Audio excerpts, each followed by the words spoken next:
what he really meant was. Ladies, let me ask you a question. Have you ever asked a man what's wrong and he said, nothing? Or told him how you feel and he just blinked at you like you spoke Martian? Don't worry, you're not crazy. And he's not clueless.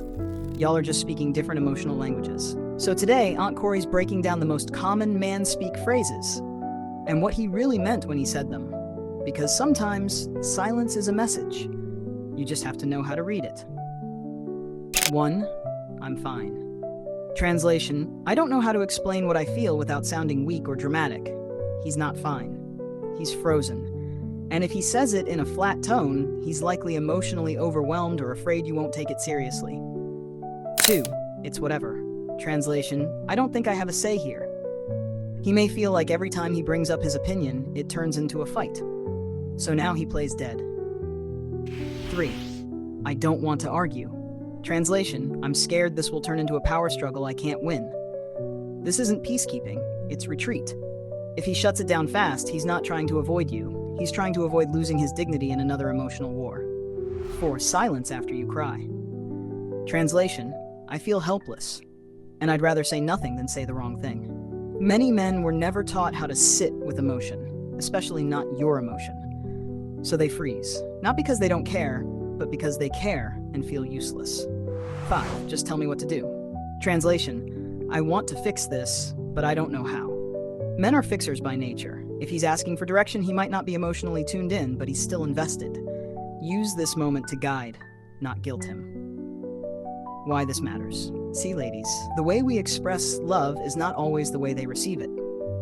We talk, we vent, we explain every corner of our feeling map.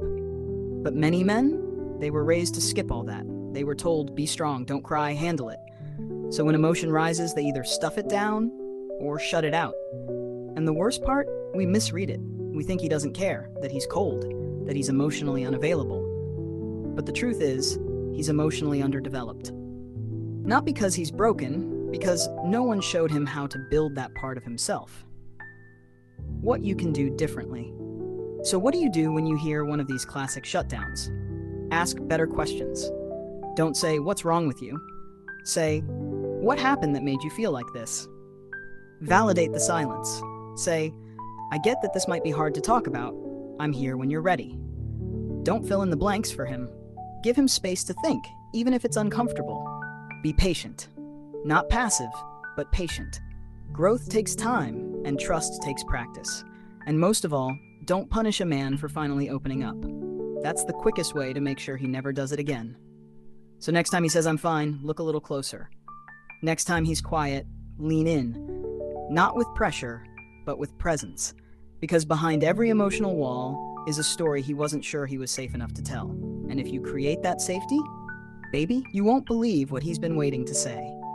This is Aunt Corrie, turning whispers into wisdom, one truth at a time. Stick around next week when we unpack the silent rules ruining relationships before they even begin. Because love isn't just what we say, it's what we stop saying that does the damage.